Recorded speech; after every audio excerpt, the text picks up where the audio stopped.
great to see everybody here. And it's nice to be able to get to see old friends and colleagues again.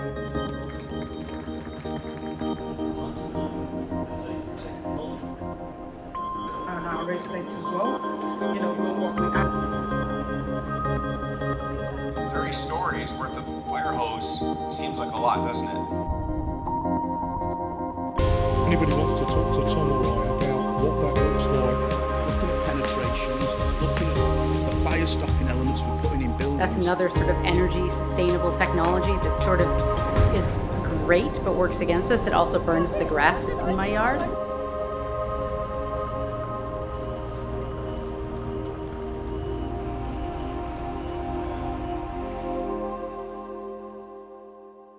Thank you, and thank you for the invitation. It only took me an extra 5.5 hours to get here yesterday, thanks to LNER. But anyway, I'm an academic. I also have my own company, safety company. I've been an academic for 38 years, something like that. This is the first time I've felt useful with all my work that I do with first responders. So this is about lithium-ion batteries. Guillermo, thank you for a brilliant presentation, but also for setting this up perfectly. So, what's the problem with lithium-ion batteries? Okay, number one, they shouldn't exist. They're thermodynamically unstable. Okay? The first time you charge a lithium-ion battery, the lithium ions go into the anode, which is made of graphite particles, and that lithiated graphite is so energetic, it immediately reacts with the solvent to generate hydrogen, methane, hydrofluoric acid gas, all sorts of things, and heat. And heat, as you know, speeds up these processes. If this was allowed to continue, the cell would explode. Instead, during that process, simultaneously, you get something called the solid electrolyte interface. Now, technically it's called crap, because we don't actually know precisely what it's made of. It's fragments of solvent, it's lithium ions. But it forms a protective prophylactic layer around the graphite particles, allows free passage of lithium ions, but stops any further contact with the solvent. And that's why when you make lithium-ion batteries, that very first charge is low, and it's left for 2 weeks, so that SEI forms really effectively. Any subsequent problems are down to damage or erosion, essentially, of that SEI. Now, there are 3 principal form factors of lithium-ion cells. Cylindrical, which is typified by the 18650 cell, 18 millimeters in diameter, 65 millimeters long, a bit bigger than a AA battery. Prismatic cells, which are about the size of 2 20-cigarette fag packets joined long ways on. And pouch cells, which are about the size of an A4 sheet and a centimeter thick. Only pouch cells were designed for electric vehicles. The other 2 were only ever designed for use in portable electronic applications, but all 3 find use in all applications just about. Many cells make a module, or less commonly a string. Many strings or modules make a battery or battery pack. In the olden days, you had a transistor radio battery, you had a torch battery. Most of you won't remember this, you're not as old as me. But nowadays, the battery is the biggest unit, and the smallest unit is the cell. So, I should say that the first problem, or the first challenge, is the human factor. The world isn't going to end because of lithium-ion batteries, but we are most certainly not doing well. And the pivot point is the human factor. And if we are to manage the risk, we need to educate. And I think that will come out. So the bad thing is thermal runaway. That SEI gets damaged or eroded, and those exothermic heat-producing chemical processes start again. Heat, as you know, is produced exponentially, but it's only dissipated linearly. Also, heat is produced throughout the object, whereas the heat is only dissipated through the surfaces of the battery. So as we've gone from laptop batteries and camcorder batteries to electric vehicle batteries and battery energy storage systems, the heat is retained. Okay? Now, where those 2 lines cross, you get a measurable temperature change. Okay? And that's the simplest definition of thermal runaway. But of course, academics who define thermal runaway, if you put 2 academics in a room, you get 4 different views. You get thermal runaway defined as everything from 10 degrees centigrade rise per second to 1 degree centigrade rise per minute. A far better definition is when those exothermic heat-producing processes become self-sustaining and almost inevitably impossible to stop. And that almost certainly occurs before those two lines cross. So what's produced? When a cell goes into thermal runaway, can we stop that? There we go. This just shows nail penetration of a single module, 1.7 kilowatt hours. There's 24 in a Nissan Leaf. The gas inside the cell eventually burst out through vents in prismatic and cylindrical cells, which are metal cans, or a pouch cell just simply bursts. Now, when that happens, the hydrogen up to 50%, carbon monoxide 10 to 20%, carbon dioxide, hydrofluoric acid gas, hydrochloric acid gas, hydrogen cyanide, around 10% methane, ethane. They vent and they take with them small droplets of the organic solvent. And what you've got there is a vapor cloud. That gas was produced for about 12 minutes. And that's the next problem with lithium-ion batteries. We've got human factor, we've got thermal runaway, and we've got the production of very large volumes of gas. Very large volumes. And that's resulted in the challenges that we are seeing at the present time. Now, I show this next slide, use your common senses, to first responders. And I tell them, if you take nothing away except this slide, I'll have taught something and done something useful. So you get thermal runaway, you get gases and heat. The first thing that can happen is that the battery explodes. Okay? If that doesn't happen, the gases vent. The first thing you will hear is a popping, either of the safety vents going or the pouch cells bursting. And you may smell a chemical smell, and if you do, you'll never forget it. Then you will hear a hissing or a screaming noise because there's a huge amount of gas being vented. Now, normally the first thing that you will see is what looks like black smoke. That's the heavy metal nanoparticles from the cathode material blasting out. Then you'll see the white vapor cloud. That can be mistaken for steam and smoke, and it has been. If that ignites immediately, because of the very high pressures, the very high volumes, you get long rocket-like flames. 1,000, 1,200 degrees centigrade, maybe more, 2,000. If it doesn't ignite immediately, and the ignition is delayed, you get a vapor cloud explosion. And these have happened. And anything the size of an e-scooter battery or above cause vapor cloud explosions. When it's all over, you've got stranded electrical energy. We've had our first death in the United States from arc flash, but typically electric vehicle batteries can reignite hours, days, or even weeks later. And these batteries can be up to, at the moment, 800 volts. So you've got the risk of electrocution, although that risk is actually very, very small. Okay? And I have to say there are glimmers of hope now, particularly for first responders, that they are learning how to deal, particularly with EV fires. So this is the first kind of event. The battery explodes. And I'm talking about EVs because you'll park them and you'll be charging them under your buildings. Okay? So this is in Moscow. EVs haven't killed anybody, electric cars. Because the ones that have been killed, 4 deaths, are due to crashes because they accelerate so fast compared to internal combustion. But this has clipped another car.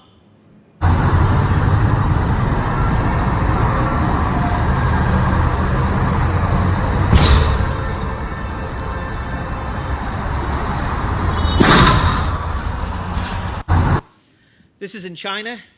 They're trying to cool an EV that's in thermal runaway. Probably they've heard something or seen some puffs of smoke.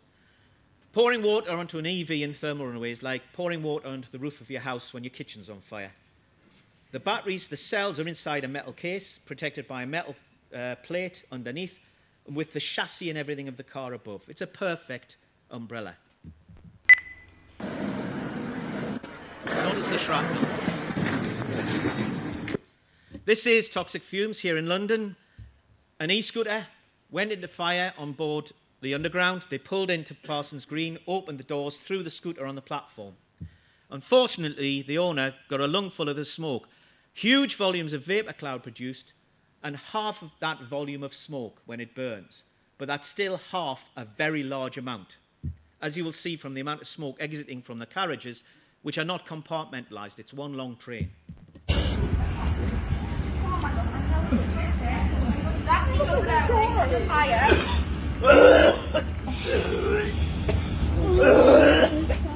think you get the picture. Now, this shows you the kind of energy. I have to thank Envision, who took over the Nissan battery plant. They fully support all my work to try and assist with safety of lithium-ion batteries. This is, again, one of their modules, 24 in a Nissan Leaf. Doesn't matter about the abuse method, in this case, nail penetration. The kind of response you're going to see, or you've seen, can happen with any kind of abuse, heating, overcharge, crushing, whatever. The first thing you will see is the black nanoparticles of the cathode blasted out.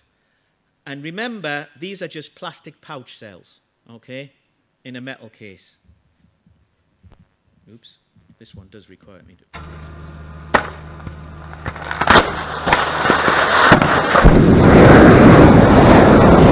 The hammer weighs 23 kilograms. People are buying second-hand electric vehicle batteries, cannibalizing them, and making their own domestic battery energy storage systems to store solar energy. There are no regulations governing this. And as Guillermo mentioned, this is one of my elephants in the room. That trade in second-hand electric vehicle batteries should be killed dead now. This is your usual electric vehicle fire, rocket-like flames. I'll just... Typically, now, this is a test we did, domestic battery energy storage system, 8 modules, about 10 kilowatt hours, about the size of a medium-sized domestic system. What you can't see are the rocket-like flames impinging on the concrete. We heard a crackling, but we didn't quite know what the crackling was. From this video, you can see chunks of concrete are being blasted out because the water in the concrete is explosively vaporizing, and it's throwing these lumps of concrete 30 meters horizontally and 10 meters vertically. And of course, this is why 2 German cities have banned electric vehicles from sub-basements and enclosed car parks, which you can't do. You can't do that if we're going to electrify transport. Because essentially, electric vehicles can't be put out. Don't believe anybody that tells you they can. Book your tickets now for the 8th International Tall Building High-Rise Fire Safety Conference, taking place alongside FDIC in Indianapolis, US, on the 15th to the 17th of April 2024. 3 days of world-class speaker presentations, debates and networking. Book your tickets via the website www.tallbuildingfiresafety.com. Early bird discount tickets will be available.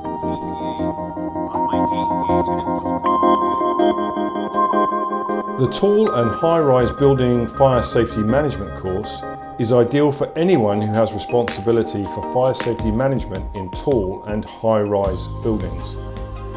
It is a 5-day intensive course with world-class instructors. You can get full details of the course on our website www.tallbuildingfiresafety.com.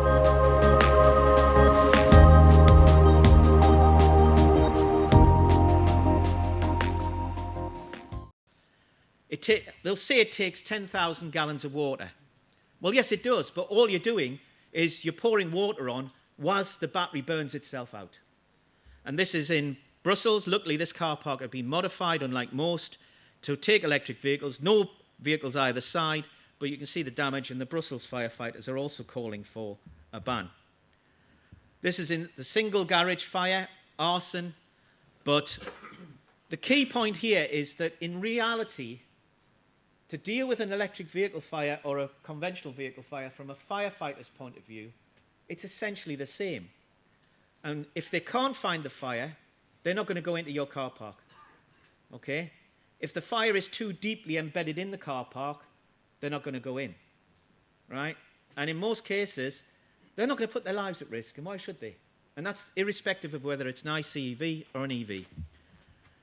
Won't bother with that. Now, this shows you the next key point, which I've been banging on about, how much vapor cloud is produced. This is experiments we did at RAF Speydad and the DNV site in spring 2021. Again, nail abuse, it doesn't matter what kind of abuse. Again, you will see the heavy metal nanoparticles blasted out first.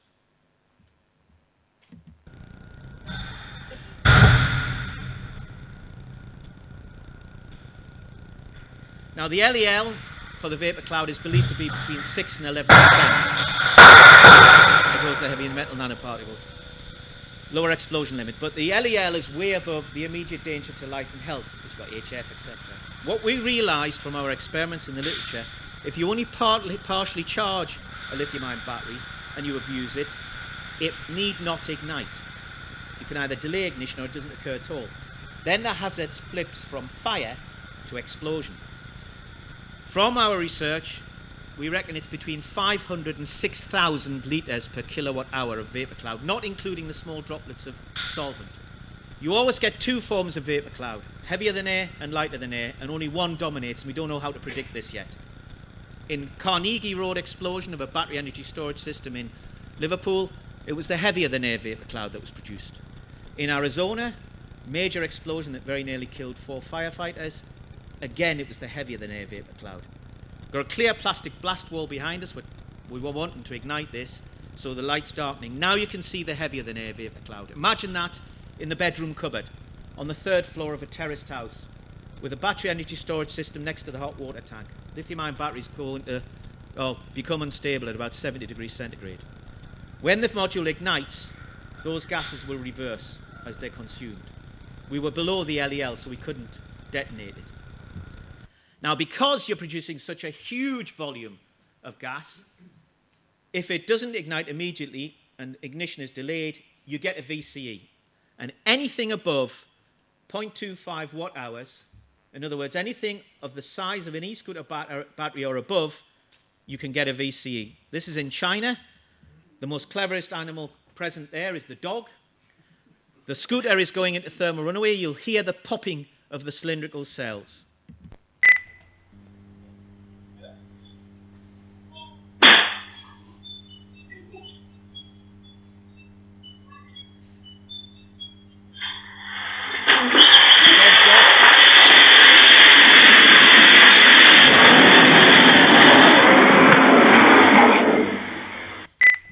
The human factor, you should have just legged it. Not even thought about trying to turn it off, it was just too late. So you've got immediate ignition, fire. You've got the explosion of the battery itself due to the buildup of gas. Now what happens if the gas gets outside and you have an unconfined vapor cloud explosion? Tesla drove over some debris, punctured the battery case.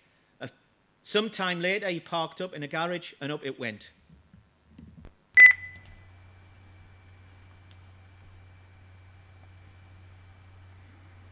Six seconds from the first appearance of the vapor cloud. 3 cars, one on one side and 2 on the other, taken out.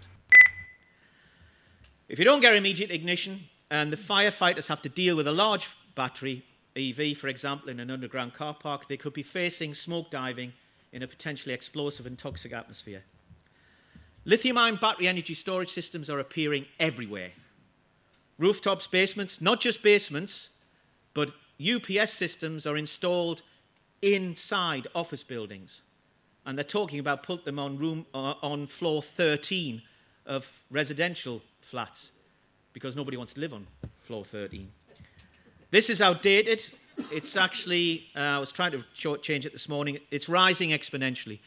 The 30 explosions and fires of South Korean ones in 2018-19 may be black swans, or maybe not. But it is actually rising exponentially now.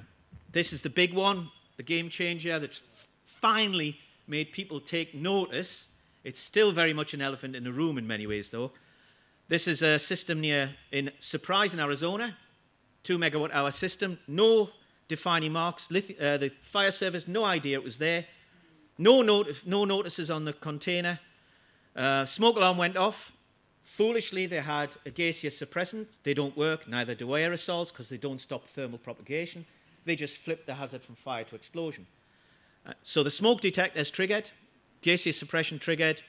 An hour later, the guy that was monitoring it, because most of these are remote monitored, finally looked at the screen, dashed to it to be met by the fire service, alerted by people passing on the highway who saw smoke rolling across the prairie, thought it was a prairie fire. It was a heavier-than-air vapor cloud. So for 3 hours, this boiled off in total because they waited 2 hours. They opened the door and they had a massive explosion, 75-foot long fireball, 20-foot high, 2 badly injured, another 2 really severely injured. One landed up where that black mark is, on fire, contaminated with HCN. The masks were completely destroyed. That was just one battery energy storage system, and it was just one rack out of 27. It was equivalent to a single electric vehicle battery, a Tesla battery, 90 kilowatt hours. That vented the vapor cloud for 3 hours. It leaked out of the container, it rolled across the prairie, but there was still sufficient there to have a massive vapor cloud explosion. There was no fire before or after that explosion. So this shows you a test we did at RAF Spade Adam. Depending whether you take 500 or 6,000 litres per kilowatt hour, this is a mix representing a lithium-ion battery vapor cloud without the droplets. It's done by my great friend Rob Crew. And it's either the size of a medium-sized e-bike battery or of a small domestic battery energy storage system going into thermal runaway. The first bit is sheer art. I think it is amazing.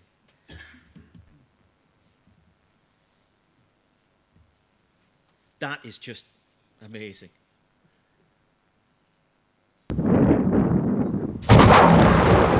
In somebody's home. There was an explosion from an e-bike vapor cloud explosion in Brisbane while I was there. It blew out the windows and it moved the partition wall between the 2 flats. This is a near miss. Fire brigade called out, knew nothing about vapor cloud explosions, nothing about this. 100 kilowatt hour battery pack in thermal runaway, CO2 suppression system. They went in, followed exactly the right standard operating procedure, basically quelling the smoke with water, opening the door again. Initially, they were wading through the heavier-than-air vapor cloud, thinking it was smoke. Then it started to produce the lighter-than-air vapor cloud, and as you can see, visibility is just declining to almost nothing. And I can't speed this up, unfortunately, but at the end, there was a massive vapor cloud explosion. Luckily, they were near the door or exiting out the door, and it wasn't their fault. And we're working on this as a training video for fire and rescue services. But you can see just how much vapor cloud, and that's the droplets you can see. Of course, you can't see the hydrogen, etc. So there was a massive vapor cloud explosion. Suppressants, experiments we did at Durham and Darlington. What I just want to say here is we mocked up a domestic battery energy storage system. We sent 2 cells out in one of the modules into thermal runaway, waited for a minute, and then sent in a fire officer. We tested a number of systems, including X, who threatened me with dire consequences if I ever told everybody about what happened with X. But the bottom line is, X did not put the fire out for 4 minutes. When it finally did, it did not stop thermal propagation. So the hazard switched to vapor cloud explosion, so we had to pull the fire officer out. Cold cut Cobra worked, the cut water lance, but it took 1.5 minutes to put the fire out, even though the operator knew where to point it. Okay, it did stop thermal propagation, but on a battery pack this big, if you put the lance there, the undamaged cells here will basically generate hydrogen and oxygen. This is a fire blanket, which is often suggested.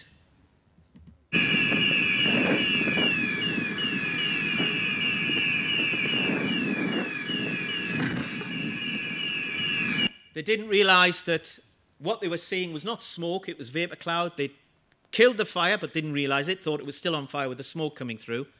Lifted the fire blanket, no fire, and a small vapor cloud explosion. Luckily, there was a howling crosswind. Tests in the Austrian tunnels have failed because of the fire risk. Basically, the fire comes underneath the blanket. Rosenbauer system just does not work. That punches a hole into the underside and fills it with water. This might work, spraying water between electric vehicles, might, based on sprinkler work with conventional fires, but I have seen a vapor cloud explosion caused by water mist. Water mist comes down on an EV, the gases gather above the head, and they deflagrate it above the head. If you drop packs into water, they still burn because the undamaged cells generate hydrogen and oxygen. There are no lithium-ion battery fire extinguishers that are actually endorsed by any independent organisation. And as was said by Guillermo, London Fire Brigade are dealing with a fire every 2 days started by a light electric vehicle. New York City, about the same. New York City, they are getting rising deaths. We've had 6 so far in this country due to these fires. Many, many fires. Many, many homes and lives wrecked. And again, we come back to the human factor. It's about education. It's about training. Our government banned light electric vehicles from the buildings in Westminster 2 years ago. They've done damn all to protect their citizens, which after all is the first responsibility of government. All it needs is an education campaign, some simple rules and guidelines about LEVs. Don't charge in the home at all in a building. If you have to, do not charge where there's other fire load. Do not charge in an exit. Okay? Do not charge in a main gangway.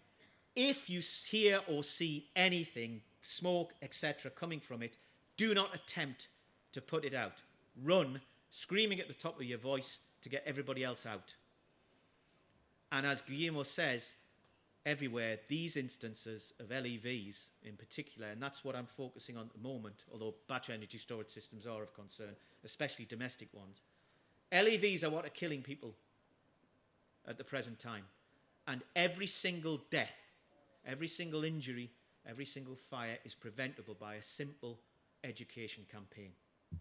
I'll get off my soapbox now. Thank you very much for your kind attention.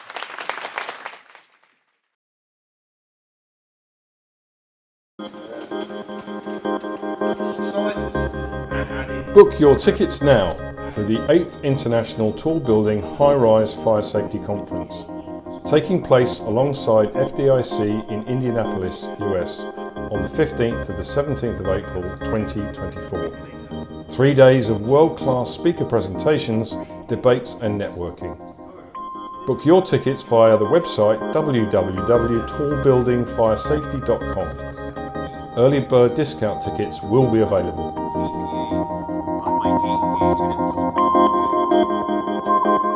The Tall and High-Rise Building Fire Safety Management course is ideal for anyone who has responsibility for fire safety management in tall and high-rise buildings. It is a 5-day intensive course with world-class instructors. You can get full details of the course on our website www.tallbuildingfiresafety.com.